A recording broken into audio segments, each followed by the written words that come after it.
aqui é a Ponte Velha da cidade de Córdoba, mas também é conhecida como Ponte Romana, que ela foi construída no século I. Esta ponte aqui foi a única que dava ligação entre o bairro da Catedral e o Campo da Verdade, onde nós estamos agora. O rio que passa aqui é o rio Guadalquivir, que é o mesmo rio que passa por Sevilha. Esta ponte aqui ela foi reformada nos anos de 700, já quando a cidade já estava tomada pelos muçulmanos. Esta ponte foi a única ligação da cidade de Córdoba com este lado até o século XX, ou seja, 2000 anos essa ponte foi utilizada. E bem na sua entrada, no século XII, foi construída uma torre, a Torre de la Calahorra. Essa torre hoje em dia abriga o Museu Vivo da Andaluzia. É possível visitar o museu e entrar na torre e custa €4,50. Durante 2000 anos, esta era a imagem que as pessoas viam quando chegavam a Córdoba. Então, vamos juntos visitar esta belíssima cidade. Bem aqui na saída da ponte, nós temos a Porta da Ponte e infelizmente agora está em obras. Atrás dela você tem a Catedral e do lado você tem o Triunfo de São Rafael. Então no mesmo ponto você tem 3 pontos de interesse. Bem na entrada da Ponte Romana, nós temos aqui o Triunfo de São Rafael. É um monumento do século XVIII. É interessante por causa de sua história. Nesse período, Córdoba estava vivendo uma epidemia da peste. E um dos padres de Córdoba sonhou com São Rafael e de que ele disse que iria livrar Córdoba da peste. Pouco tempo depois, a epidemia de peste começou a passar. E as pessoas lembraram da história do padre e resolveram construir um triunfo do São Rafael, ou seja, a vitória do São Rafael, esses monumentos. E virou uma moda em Córdoba, então eles construíram muitos monumentos de triunfo de São Rafael. Tem esse daqui que é o mais famoso na beirada da Ponte Romana, mas ao longo de toda a Córdoba você vai achar vários monumentos de triunfo de São Rafael. Se eu não me engano, são mais de 10 que você vai encontrar aqui em Córdoba. A gente estava ali bem do lado da catedral, então o mais lógico seria a gente visitar a catedral. Mas como a gente sempre procura visitar as atrações quando elas estão gratuitas, às vezes a gente tem que adaptar o roteiro aos horários de gratuidade, é claro. Nós estamos caminhando aqui para um palácio que tem uns pátios belíssimos. Córdoba é famosa pelos pátios, mas isso a gente já explica melhor quando a gente chegar lá. Vejam só, uma cidade está vazia. E hoje não é feriado não, viu? É apenas porque estamos no horário da siesta, que é aquele horário entre 2 e 4 da tarde que o pessoal aqui tira uma soneca. Está tudo fechado, não se vê ninguém na rua. Este é o Palácio de Viana.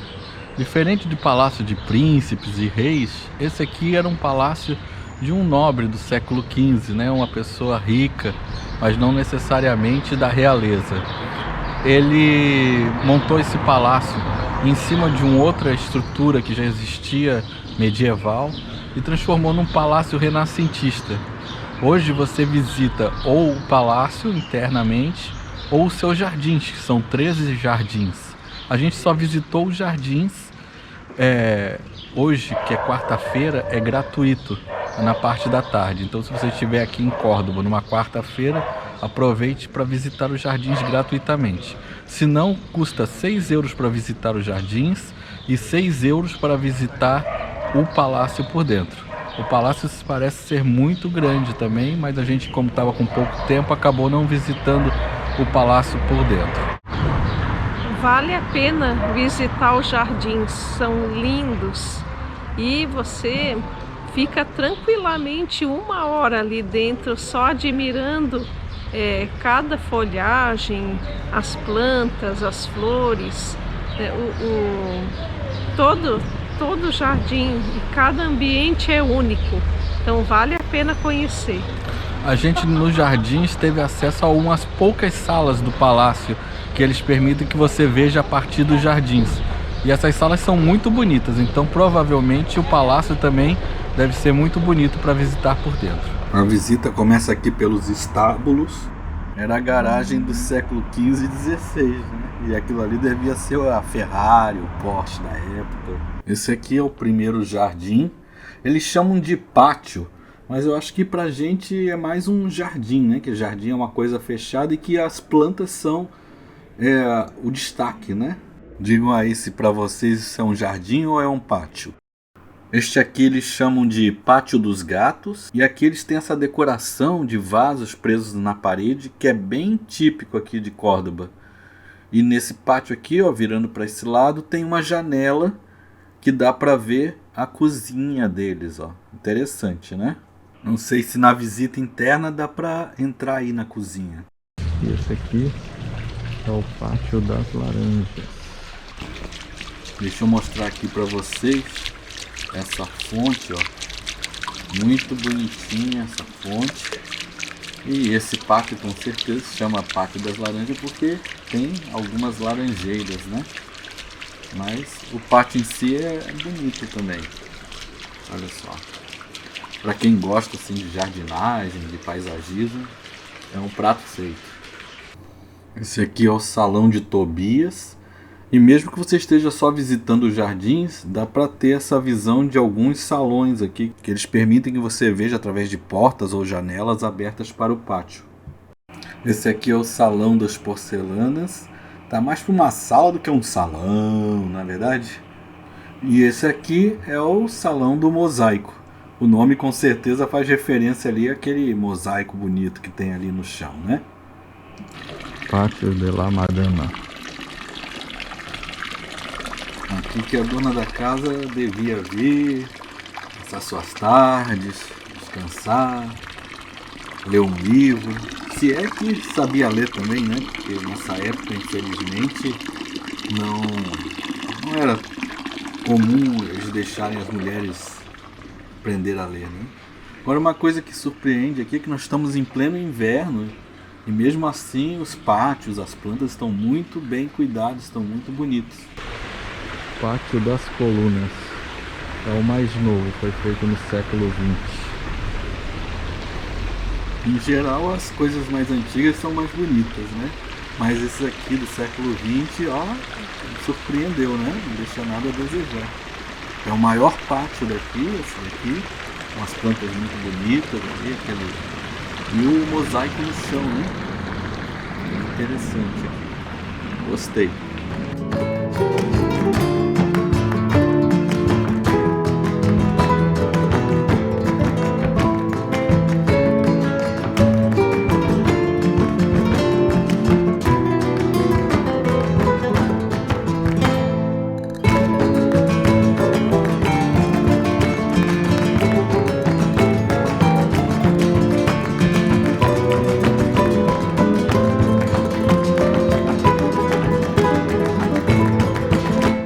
E a herança romana de Córdoba não se restringe à ponte.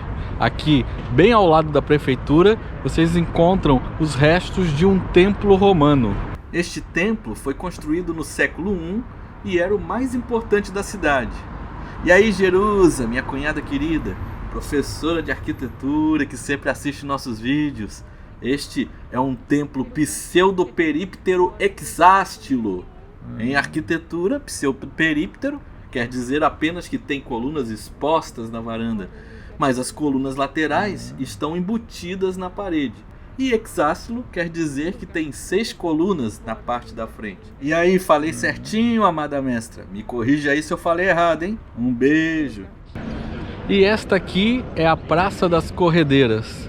Apesar desse nome, ela é uma praça maior aqui de Córdoba, né? Inclusive ela tem o formato de praças maiores que a gente já viu aqui na Espanha, como de Madrid, por exemplo. E ela é a única praça maior quadrada aqui da Andaluzia. Na verdade, retangular. Retangular, né? E ela é a única praça maior retangular da Andaluzia, assim fechada, né? Que a gente tem em outras áreas da Espanha praças desse tipo, mas não aqui na Andaluzia. Essa praça está aqui desde o século XV, mas ela sofreu várias reformas, inclusive aqui já foi prisão. Depois construíram uma fábrica aqui nessa praça maior, era uma fábrica de chapéus, e os empregados tinham suas casas na parte de cima da praça, moravam aqui em cima, e embaixo eles trabalhavam na fábrica de chapéus. E aqui o nome que dá essa praça é por causa de uma corrida de touros que acontecia aqui até o século XIX. É por isso que é corredeira, né? De correr. Mas depois eles construíram uma praça de touros e as corridas acabaram no final do século XIX. E atualmente esta praça tem sido palco de atos políticos, manifestações, grandes reuniões da população aqui de Córdoba. As festas em geral da cidade, né, acontecem aqui, como nas praças maiores em geral. Aqui acontece as festas de Natal, de Ano Novo, tudo isso acontece aqui nessa praça. Essa aqui é a Mesquita Catedral de Córdoba. Ela começou a construir como mesquita no século VIII. Até o século XVI ela era a maior mesquita depois de Meca, ou seja, a segunda maior do mundo. Mas em 1236, com a reconquista de Córdoba pelos cristãos, eles transformaram ela em catedral católica. E no século XVI construíram dentro da mesquita uma catedral mesmo, no estilo renascentista. Então você vê toda uma mesquita em volta e no centro dela está uma catedral no estilo renascentista. É muito interessante. Custa 11 euros para entrar aqui, mas vale muito a pena porque é um dos lugares muito diferentes que você vai encontrar. E dentro da parte da mesquita, você tem as capelas católicas. Deixa eu chegar ali para mostrar para vocês. Ó, essa daqui é uma das capelas. É uma capela normal, né, de uma catedral católica. Você nem imagina que aqui fora seja uma mesquita. É uma mistura fantástica que você não vai encontrar em nenhum outro lugar, acredito, no mundo. Algo tão fantástico como essa mistura que tem aqui do islâmico com o católico no mesmo lugar. Capelas de um lado, mesquita do outro. Aqui de outro ângulo para vocês. Vejam só que fantástico. Você está dentro da mesquita, vai caminhando e de repente uma catedral renascentista no meio da mesquita. É ou não é fantástico? Isso aqui está tudo no meio da mesquita. A mesquita está toda em volta aqui dessa parte, e essa parte que é a catedral católica está bem no centro da mesquita. É muito interessante. Essa é a parte onde fica o coro, né? Onde os cantores ficam sentados para cantar. É lindíssimo isso daqui. É uma coisa fantástica. Não que seja a catedral mais linda que você vai ver no mundo, mas essa mistura de uma catedral no meio de uma mesquita é uma coisa fantástica. Ela tem 2 órgãos, como era comum na época, né? E deixa eu mostrar aqui um detalhe para vocês. Olha só essas cadeiras do coro, todas elas muito entalhadas, né, com figuras, cada uma diferente da outra. É fantástico, né? Imagina o privilégio dos cantores que podem sentar aqui nessas cadeiras lindas e maravilhosas. Esta catedral, se você olhar de fora, ou mesmo aqui o pátio dela, você não dá nada por ela, assim. Você acha, é mais uma catedral, tudo igual. Mas quando você entra, é uma grande surpresa, porque ela é fantástica por dentro. E, para vocês terem uma ideia, ela foi premiada como o melhor lugar de interesse turístico na Europa pelo TripAdvisor e o 6º principal lugar turístico do mundo também pelo TripAdvisor. E sem dúvida, esta catedral é o ponto turístico mais importante aqui de Córdoba. Então, se você vier a Córdoba, não pode deixar de visitá-la. O interessante é que na época em que esta catedral foi construída, no ano de 784 mais ou menos, Córdoba era uma das cidades mais importantes do mundo ocidental. Então, além de Córdoba, outras importantes cidades eram Constantinopla, hoje Istambul, e Bagdá, no Iraque. E uma curiosidade é que, diferente de outras mesquitas que são orientadas para Meca, essa aqui não é orientada para Meca. Era uma prática da época, mesmo porque talvez Meca não tivesse a importância que tem hoje, né? Elas eram orientadas 51 graus ao sul de Meca, não era orientada exatamente para Meca. Como eu já disse, ela foi durante muitos anos, alguns séculos, a segunda maior mesquita do mundo. Ela só perdeu o seu posto quando construíram a Mesquita Azul em Istambul. Uma coisa interessante é que essa catedral é uma das mais feias que a gente já viu por fora. Ela é quadradona, não tem nenhum trabalho por fora. É assim, parece um caixotão. E você não imagina a beleza que tem por dentro dela. E aqui, escondido numa ruazinha sem saída, bem num cantinho aqui de Córdoba, ao lado da catedral, você tem esse cantinho aqui interessante para você tirar algumas fotos. Mas o que mais importa não é esse local. A partir da rua desse local, que se chama Rua das Flores, as pessoas colocam essas lindas imagens como se fosse uma foto da rua com a catedral atrás. Bom, essas são as fotos que a gente acha na internet. Agora vamos ver como é que é a realidade. A rua é bem bonitinha, como vocês podem ver, cheia de vasos de flores.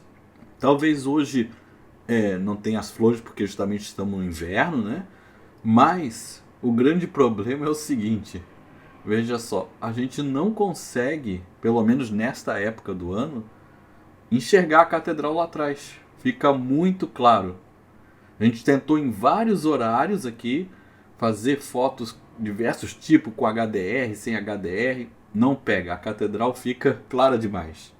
Final do século XV, Córdoba vivia um momento relativamente tranquilo, várias religiões conviviam tranquilamente. Claro, sempre havia aqui uma rusga ali, outra aqui, mas no geral conviviam todos bem. Até que um homem se instala nesta casa, era nada menos que o inquisidor Lucero. Lucero foi mandado para cá pelo rei Fernando de Aragão, né, o esposo da rainha católica Isabel, justamente para se vingar dos cordobeses ricos que não apoiaram Isabel e Fernando na sua busca pelo trono. Como eu já falei em outras ocasiões, a Inquisição normalmente não perseguiu pessoas realmente culpadas. Ela perseguia pessoas que eram inimigos do rei, pessoas que tinham dinheiro e eles queriam pegar o dinheiro dessas pessoas, né, para a coroa e para a igreja. Então, grande parte das pessoas que foram condenadas na Inquisição eram inocentes daquilo que estavam sendo acusadas. Claro, bruxaria, evidentemente, mas de serem às vezes judeus ou muçulmanos, ou estarem fazendo pecados contra a igreja. Normalmente não existia essas questões. Lucero passou a perseguir todos os inimigos do rei Fernando e a condenar todos eles à fogueira. Em seu primeiro ato de fé, como eram chamadas as cerimônias públicas para queimar os infiéis, Lucero queimou nada menos que 80 pessoas em praça pública aqui em Córdoba. No próximo ato de fé, mais 50. Ele teria queimado mais de 300 pessoas aqui, condenadas injustamente. Ele recebeu o apelido de O Tenebroso, justamente pela sua caça aos inimigos do rei e por ser um homem altamente ambicioso, buscando sempre novos cargos, seja na coroa ou seja na igreja. Este, então, foi um dos inquisidores mais terríveis aqui da Espanha.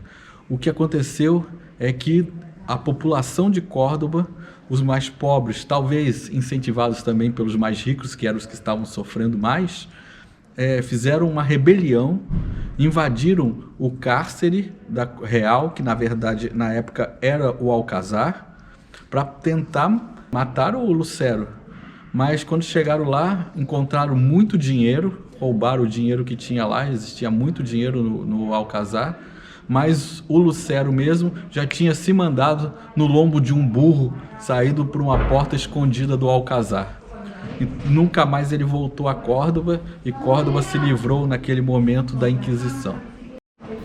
Estamos caminhando aqui em direção à Ruderia, né, a Juderia, onde fica o bairro judeu. Está acabando a siesta, e agora que a gente começa a ver algumas pessoas aparecendo na rua, algumas lojas que parece que estão começando a abrir. É bem um clima de cidade do interior. E aqui temos a Sinagoga de Córdoba. Ela é uma das últimas sinagogas que sobraram depois de 1492, quando os judeus foram expulsos. Para entrar é gratuito, mas você não leva mais do que 5, 10 ou 15 minutos aqui nessa sinagoga, porque ela é bem pequena. Mas vale a pena pelo registro e pela história. É uma sinagoga de 1315. Uma das coisas famosas de Córdoba são seus pátios, sempre muito decorados. E uma das atrações é justamente você visitar esses pátios. Existem pátios pagos e pátios gratuitos. Aqui na Calle San Basilio é um dos locais onde tem vários desses pátios. Os gratuitos são o 17, o 20 e o 44. E também vocês vão encontrar esculturas como esta aqui de trás, que homenageiam as pessoas que cuidam desses pátios. Essa rua reúne vários desses pátios, né, a Calle San Basilio. Mas em Córdoba, todo o casco antigo, todas as casas possuem esses pátios decorados. São mais de 3.000 casas com pátios. Sendo que ano passado completou 100 anos de um concurso de pátios que tem aqui em Córdoba. E esse concurso, dos 3.000, eles escolhem 50 que vão participar do concurso. E depois desses 50, 8 são premiados. Esse pátio que a gente está mostrando agora, por exemplo, no último ano ficou em 8º. É o da casa número 20 da Calle San Basilio. Mas a 17 costuma estar aberta também, hoje estava fechada, e a 44.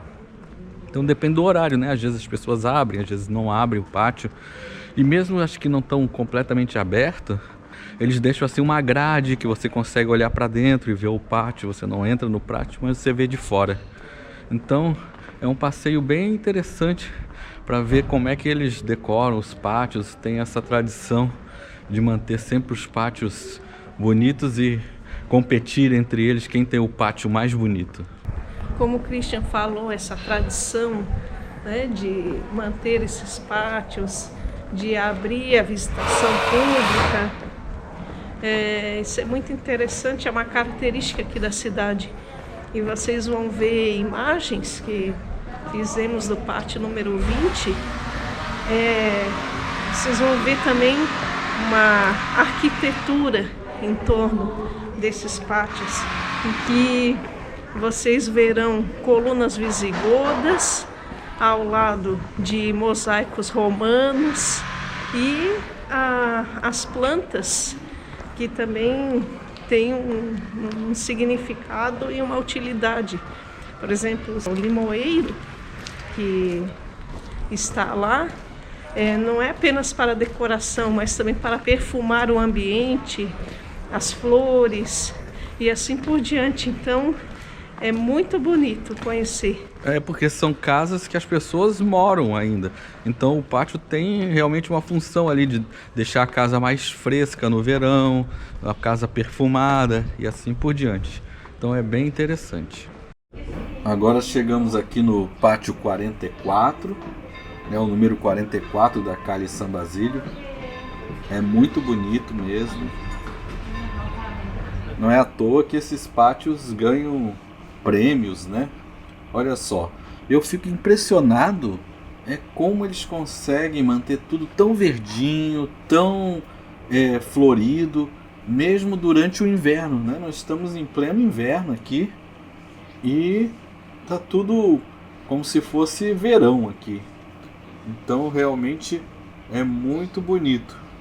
E alguns desses pátios, eles colocam lojinhas embaixo para tentar vender alguma coisa, normalmente do próprio dono da casa, mas eles não cobram nada. Você entra, pode ver à vontade, você compra se quiser alguma coisa para ajudar ali na lojinha da pessoa. No período em que tem o concurso e fica tudo aberto, deve ser o máximo ir visitando cada um desses 3.000 pátios que ficam abertos. E este aqui é o Alcázar de Córdoba.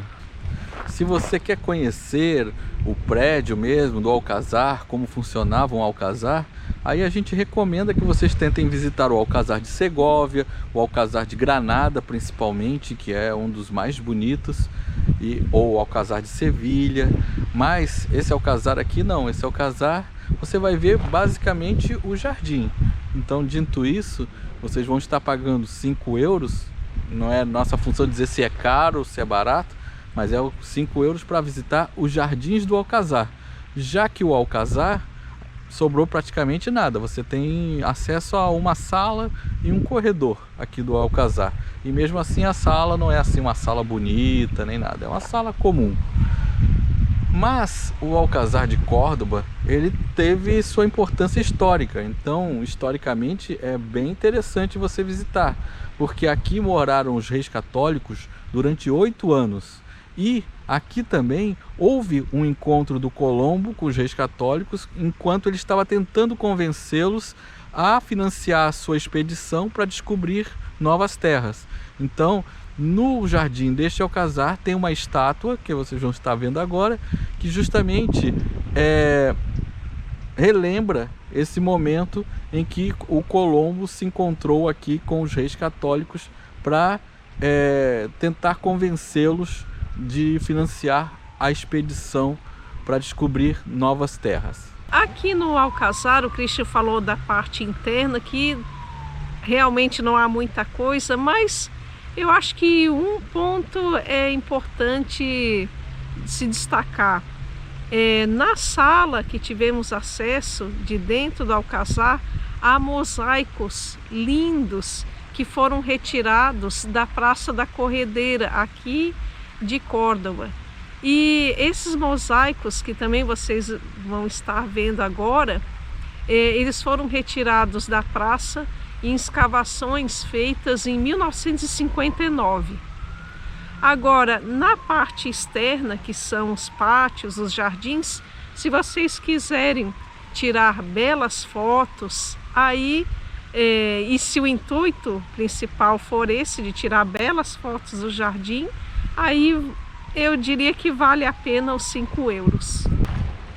Bom, falando um pouquinho sobre a história do Alcázar, né? Quando esta região aqui de Córdoba estava sob o domínio dos muçulmanos, isso nos anos 700 aproximadamente, este Alcázar já estava aqui com a função de uma fortaleza. Em 1236, o rei Fernando III reconquistou aqui o território e se apossou do Alcázar, só que na época ele já estava um pouco destruído. Então este rei começou uma reforma E essa reforma se estendeu durante anos e anos, inclusive o rei Afonso X o Sábio continuou a reforma, passou esse rei, só no Afonso XI que a reforma foi concluída.